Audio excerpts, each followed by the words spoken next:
Teşekkürler.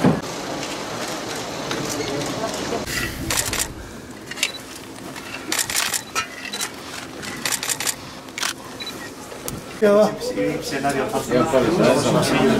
Sayın Belediye Başkanımız. Sağ olun. Onurcuğum görüşürüz. Hadi bakalım.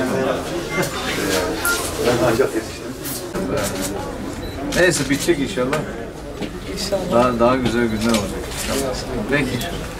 Oldu, görüşmek üzere. Hayırlı günler. Sağ olun.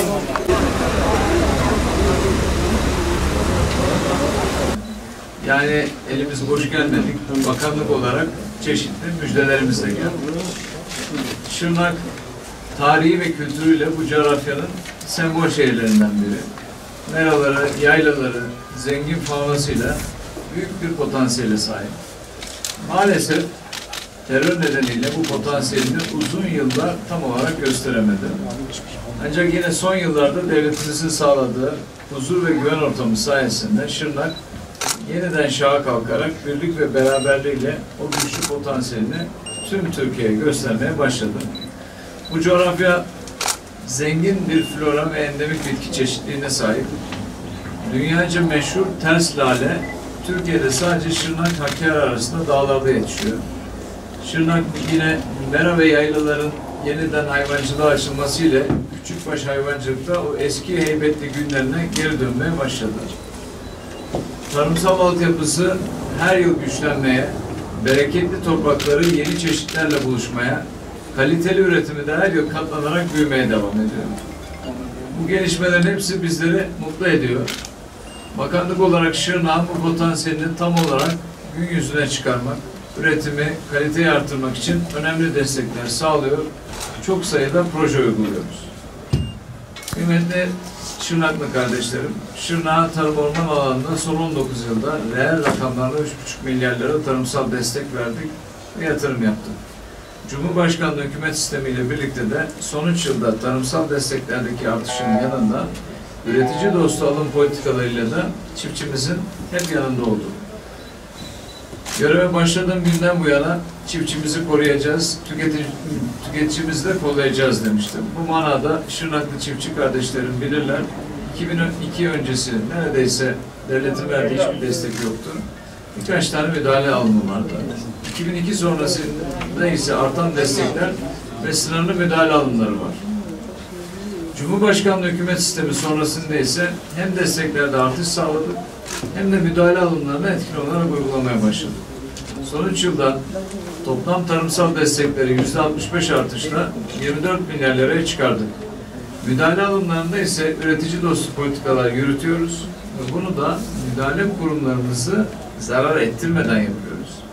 Alım fiyatlarını hasat öncesi açıklıyor, üreticimizin alın terinin ve emeğinin hakkını veriyoruz. Hasat sonrasında ise istikrar için gerekli adımları atarak dengeli bir piyasa oluşmasını sağlıyoruz. Kısacası hem üreticiyi koruyor hem de tüketiciyi kolluyoruz.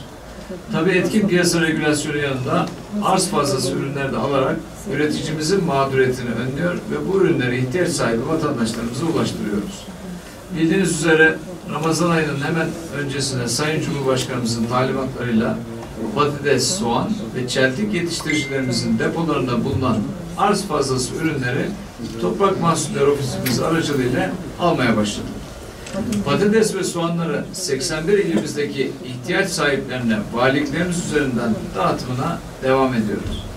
Bir nevi gıda bankacılığı formatında yaptığımız bu uygulama ile üreticimizin depolarındaki patates ve soğanın israf olmasını önlüyor. Diğer taraftan ise ihtiyaç sahibi vatandaşlarımıza bu ürünlerin ücretsiz ulaşmasını sağlayarak sosyal devlet görevimizi de yerine getiriyoruz. 15 Nisan yani dün itibariyle 73 ilimizde ihtiyaç sahibi ailelerimize 17.624 ton patates ve soğan dağıtımı yapıldı. Şırnak'ta bulunan ihtiyaç sahibi vatandaşlarımız da bu ürünlerden faydalanmaktadır. Şu ana kadar Şırnak ilimize 105 ton patates, 27 ton da soğan sevkiyatı yapılmıştır. Alım ve dağıtım işlemleri il valilikleri, sosyal yardımlaşma vakıfları ve bakanlığımız il müdürlükleriyle koordineli bir şekilde devam etmektedir. Tabii desteklerin yanında kırsaldaki yatırımlara sağladığımız hibeler de devam ediyor. Şırnak'a kırsal kalkınma desteklerimiz kapsamında son 3 yılda 16 projeye toplam 11 milyon lira hibe desteği verdik. Ve böylece 134 vatandaşımıza da ilave istihdam imkanı sağlamış olduk. Hayvancılığın olmazsa olmazı çayır ve meralarımıza Şırnak'ta özel hassasiyet gösteriyoruz. 10.000 dekarın üzerinde mera ıslah çalışmasını tamamladık. Tabii hayvancılığa açılan bu meralar ve yeni projelerimiz sayesinde Şırnak'ta 4 yılda küçükbaş hayvan varlığı 2,5 misli artışla 1,4 milyon başa yükseldi. Büyükbaş hayvan sayısı ise aynı dönemde 2,6 kat artışla 88 bin başın üzerine çıktı. Hayvan sayısındaki bu rekor artışlar inanın bizleri çok mutlu ediyor. İnşallah bu sayıları yetiştiricilerimizin gayreti ve bizlerin desteğiyle daha da yukarılara taşıyacağız. Bitkisel üretim desteğinde önemli artışlar yaptık.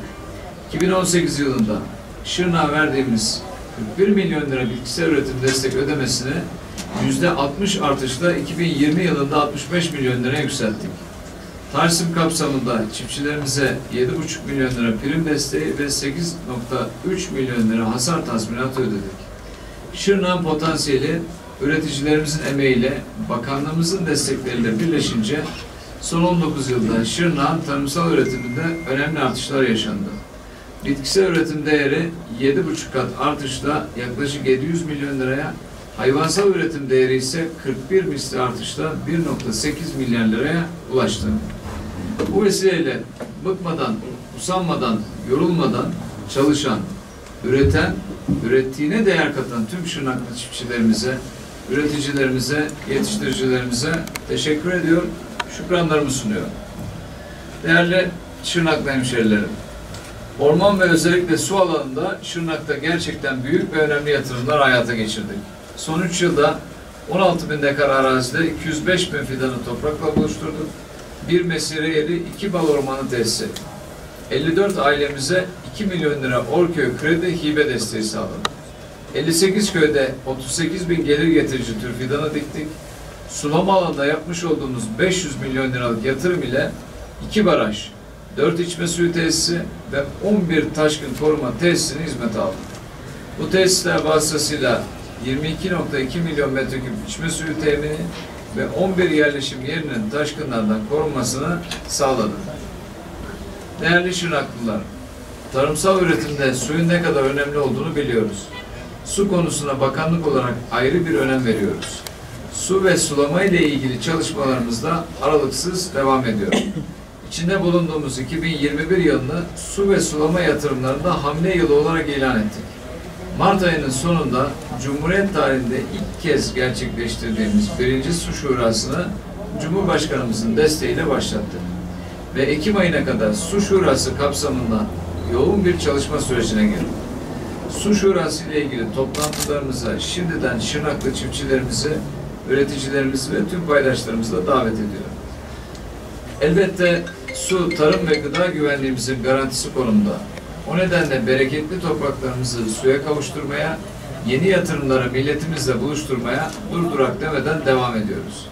Şırnak'ta birçok müjde ve projeyle geldik. Şimdi önce sulamadan başlamak üzere bu müjdeleri sizlerle paylaşmak istiyorum. Şırnak'ın sulama alanında tam 110 milyon liralık 21 proje müjdesiyle geldik. Öncelikle Şırnak'ta su alanındaki yatırımlarımızı daha da hızlandırmak ve yereldeki sorunları yerinde çözmek amacıyla Şırnak'ta DSİ 105. Şube Müdürlüğü'nü kurduk.